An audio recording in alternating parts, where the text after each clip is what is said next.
হিমন্ত বিশ্ব শৰ্মা ডাঙৰীয়াই যে অসমত যে সাম্প্ৰদায়িক সংঘাত লগাব বিচাৰিছে এই পৰিকল্পনা আমি কেতিয়াও সফল হ'ব দিব নোৱাৰিম। আজি আমি ABMCৰ কেন্দ্ৰীয় সমিতিৰ সজাতি দল আহি বৰপেটাৰ সত্ৰকণৰা 14 নম্বৰ চিটত উপস্থিত হৈছোঁ। আপোনালোক আটাই জানে যে যোৱা 24 আগষ্ট তাৰিখে চৰাইদেউ জিলাৰ মথুৰাপুৰ আৰক্ষী থানাৰ অন্তৰ্গত সেই অঞ্চলৰ মৈদামত এটা চৰকাৰী খণ্ডৰ কামত জড়িত হৈ থকা আমাৰ বৰপেটা জিলাৰ 9জন যুৱক আৰু আমাৰ গোৱালপাৰা জিলাৰ 6জন যুৱক, মুঠ 15জন যুৱক অৰ্থাৎ শ্ৰমিকক সেই অঞ্চলত শিৱসাগৰ জিলা বিজেপিৰ সভাপতি ময়ূৰ বৰগোহাঁইৰ নেতৃত্বত তাত সাংঘাতিকভাৱে শাৰীৰিকভাৱে মাৰধৰ কৰা হৈছিল আৰু তাৰ পৰা খেদি পঠিওৱা হৈছিল।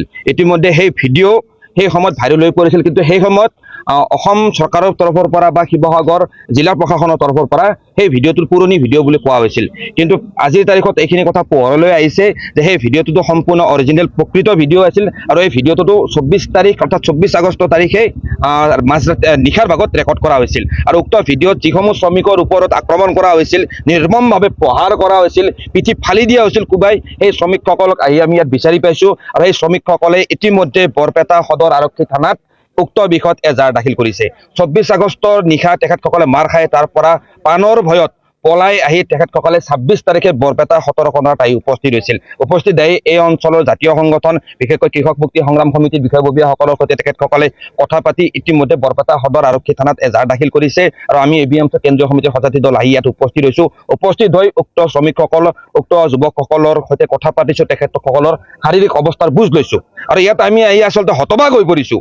কেনেকৈ এইখন ভাৰতৰ প্ৰকৃত ভাৰতীয় নাগৰিকক শিৱসাগৰ বা উজনি অসমত কাম কৰিবলৈ যোৱা অৱস্থাত কেনেকৈ একাংশ ব্যক্তিয়ে এনেকৈ নিৰ্মমভাৱে কেনেকৈ প্ৰহাৰ কৰিব পাৰে, সেই প্ৰশ্ন আমি উত্থাপন কৰিছোঁ। আৰু যি সময়ত এই ঘটনাটোৰ ভিডিঅ' সমগ্ৰ অসমত সমগ্ৰ ভাৰতবৰ্ষত ভাইৰেল হৈ পৰিছে, এতিয়ালৈকে অসম চৰকাৰে কোনো ধৰণৰ ব্যৱস্থা গ্ৰহণ কৰা নাই। সেয়া সম্পূৰ্ণভাৱে দুৰ্ভাগ্যজনক আৰু আচৰিত কথা। আজি আমি ABMC স্পষ্টভাৱে বৰপেটা সত্ৰকণৰাৰ এই বজাৰত থিয় হৈ আমি স্পষ্টভাৱে ক'ব বিচাৰিছোঁ যে উক্ত 24 আগষ্টৰ নিশা বৰপেটা আৰু গোৱালপাৰা যিসমূহ শ্ৰমিকৰ পিঠিত এনেকৈ নিৰ্মমভাৱে প্ৰহাৰ কৰা হৈছিল, পিঠিত যেনেকৈ কোবোৱা হৈছিল, সেই কোবসমূহ আচলতে সেই শ্ৰমিকসকলৰ পিঠিত পৰা নাছিল। সেই কোব কেইটা পৰিছিল অসমৰ বৰ্তমানৰ মুখ্যমন্ত্ৰী ডক্টৰ হিমন্ত বিশ্ব শৰ্মা ডাঙৰীয়াই সংবিধানৰ নামত শপত লওঁতে যিকেইটা বাক্য পাঠ কৰিছিল, সেই শপত বাক্যৰ প্ৰত্যেকটা শব্দৰ ওপৰত পৰিছে।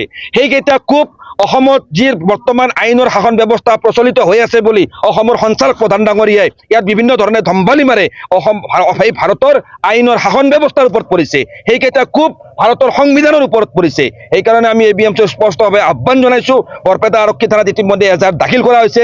এই এজাহাৰৰ ওপৰত ভিত্তি কৰি উক্ত সমগ্ৰ ঘটনাৰ যি খলনায়ক শিৱসাগৰ জিলা বিজেপিৰ সভাপতি ময়ূৰ বৰগোহাঁইক আমি শীঘ্ৰে গ্ৰেপ্তাৰ কৰি আইনৰ আওতালৈ আনিবলৈ দাবী জনাইছোঁ। আৰু আমি উজনি অসমত যিসমূহ কৰ্মৰত অৱস্থাত শ্ৰমিকসকল আছে, এই শ্ৰমিকসকলৰ নিৰাপত্তা দাবী কৰিছোঁ। আজি অসমৰ গৃহ বিভাগৰ দায়িত্বত থকা হিমন্ত বিশ্ব শৰ্মা ডাঙৰীয়া চূড়ান্তভাৱে নিজৰ দায়িত্ব পালনত ব্যৰ্থ হৈছে।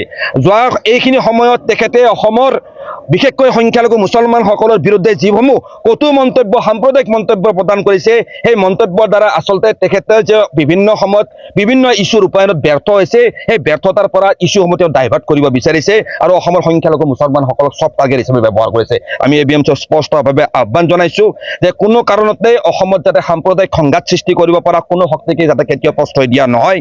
আমি ABMC আহ্বান জনাইছোঁ শীঘ্ৰে অসমত আইনৰ শাসন প্ৰতিষ্ঠা হ'ব লাগে আৰু এই বৰপেটা আৰু গোৱালপাৰা শ্ৰমিকসকলৰ ওপৰত যি নিৰ্মমভাৱে প্ৰহাৰ কৰি অসমত এক সাম্প্ৰদায়িক সংঘাত সৃষ্টি কৰিবলৈ যি পৰিকল্পনা কৰা হ'ল, সেই পৰিকল্পনা ব্যৰ্থ কৰি উক্ত ঘটনাত জড়িত থকা প্ৰত্যেকজন দোষীক গ্ৰেপ্তাৰ কৰি দৃষ্টান্তমূলক শাস্তি প্ৰদানৰ দাবী উত্থাপন কৰিছোঁ। আমাৰ ABMC কেন্দ্ৰীয় সমিতিৰ সজাতি দল ইয়াত আহি উপস্থিত হৈছে।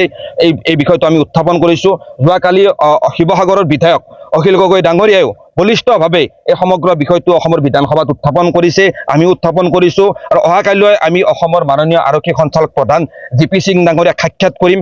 GP সিং ডাঙৰীয়াক সাক্ষাৎ কৰি আমি স্মাৰকপত্ৰৰ জৰিয়তে গোটেই বিষয়সমূহ অৱগত কৰি তেখেতক আমি এই বিষয়ত ব্যৱস্থা গ্ৰহণ কৰিবলৈ দাবী জনাম আৰু গুৱাহাটী প্ৰেছ ক্লাবত আমি সংবাদমেল সম্বোধন কৰি সমগ্ৰ বিষয়খিনিৰ ওপৰত ABMC দৃষ্টিভংগী স্পষ্ট কৰিম। যদি প্ৰয়োজন হয় অসমৰ সংখ্যালঘু ৰাইজৰ ন্যায়, নিৰাপত্তা আৰু অধিকাৰৰ বাবে নতুন দিল্লীৰ যন্তৰ মন্ত্ৰতো ABMC ব্যাপক গণতান্ত্ৰিক প্ৰতিবাদী কাৰ্যসূচী গ্ৰহণ কৰিবলৈ ইতিমধ্যে আমি সিদ্ধান্ত গ্ৰহণ কৰিছোঁ। কোনো কাৰণতে হিমন্ত বিশ্ব শৰ্মা ডাঙৰীয়াই যে অসমত যে সাম্প্ৰদায়িক সংঘাত লগাব বিচাৰিছে, এই পৰিকল্পনা আমি কেতিয়াও সফল হ'ব দিব নিদিওঁ। আজিৰ তাৰিখত অসমত মিয়া খেদি পঠিওৱা, সংখ্যালঘু সম্প্ৰদায়ৰ শ্ৰমিকসকলক খেদি পঠিওৱাৰ যিবিলাক ঘটনা আৰম্ভ হৈছে, আমিও দেখিবলৈ পাইছোঁ একাংশ দল সংগঠনৰ একাংশ নেতাই আমি নামসমূহ লোৱাৰ প্ৰয়োজন অনুভৱ কৰা নাই। এই কাৰণেই কাৰণ অসমৰ শুভবুদ্ধি থকা প্ৰত্যেকজন ব্যক্তিয়ে, গণতন্ত্ৰত বিশ্বাস থকা প্ৰত্যেকজন ব্যক্তিয়ে এই কথাটো বুজি উঠিছে যে যিবিলাক দল সংগঠনৰ নেতাই এনেকৈ উজনি অসমৰ পৰা মিয়া খেদি দিম, মুছলমান শ্ৰমিক খেদি দিম, এইবিলাক যে বক্তব্য প্ৰদান কৰি আছে, বিভিন্ন সময়ত আমি দেখিবলৈ পাইছোঁ সেই অঞ্চলত বসবাস কৰি থকা, সেই অঞ্চলত কৰ্মৰত অৱস্থাত থকা সংখ্যালঘু মুছলমান বা মিয়া শ্ৰমিকসকলৰ ওপৰত তেখেতসকলে ভয় ভাবুকি প্ৰদান কৰি আছে। এইসকল যে সম্পূৰ্ণভাৱে এটা ৰাজনৈতিক পৰিকল্পনাৰ এটা অংশ হয়, আৰু এই ৰাজনৈতিক পৰিকল্পনা আজিৰ তাৰিখত যুগুত কৰিছে অসমৰ মাননীয় মুখ্যমন্ত্ৰী ডক্টৰ হিমন্ত বিশ্ব শৰ্মা ডাঙৰীয়াই।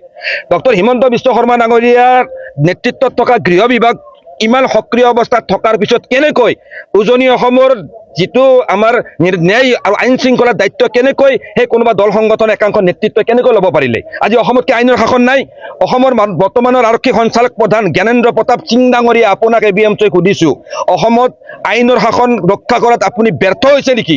আজি কেনেকৈ শিৱসাগৰৰ পৰা 15জনকৈ শ্ৰমিকক এনেকৈ কোবাই তাৰ পৰা প্ৰাণে মৰাৰ ভাবুকি দি আজি বৰপেটালৈ খেদি পঠিয়াব পাৰে? ক'ত শুই আছিল শিৱসাগৰ আৰক্ষী? ক'ত শুই আছিল অসম আৰক্ষী? ক'ত শুই আছিল চৰাইদেউ আৰক্ষী? এই প্ৰশ্ন আমি ABMC উত্থাপন কৰিছোঁ। আমি কোনো দল সংগঠনৰ নাম লোৱা নাই। এইখন অসমত কোনেও কাকো কতো কোনেও খেদি পঠিয়াব নোৱাৰে। ভাৰতৰ সংবিধানে প্ৰত্যেকজন নাগৰিকক এইখন ভাৰতবৰ্ষত ঘূৰি ফুৰি জীৱন জীৱিকা অৰ্জনৰ, জীৱন জীৱিকা জীয়াই থকাৰ এক অধিকাৰ প্ৰদান কৰিছে, আৰু এই অধিকাৰ অসমৰ বৰ্তমানৰ মুখ্যমন্ত্ৰী ডক্টৰ হিমন্ত বিশ্ব শৰ্মা ডাঙৰীয়াই আমাৰ পৰা কাঢ়ি লৈ যাব নোৱাৰে। আমি ABMC স্পষ্টকৈ কৈছোঁ। বিশেষকৈ অসমৰ খাতি খোৱা জনগণে ইতিমধ্যে এই কথাটোত পতিয়ন গৈছে যে এই ঘটনাবিলাক যে ঘটি আছে, এই উজনি অসমৰ পৰা মিয়া খেদি দিয়া হ'ব, উজনি অসমৰ পৰা মুছলমান শ্ৰমিক খেদি দিয়া হ'ব, এইবিলাক সম্পূৰ্ণভাৱে অসমৰ ৰাজনীতিত চৰকাৰীভাৱে নিয়ন্ত্ৰিত এক পৰিকল্পনাৰ অংশ বিশেষ, যি পৰিকল্পনাৰ জৰিয়তে 2026 চনত অসমৰ বৰ্তমানৰ মুখ্যমন্ত্ৰী ডক্টৰ হিমন্ত বিশ্ব শৰ্মা ডাঙৰীয়াই পুনৰবাৰ মুখ্যমন্ত্ৰীৰ আসনত বহিব বিচাৰিছে।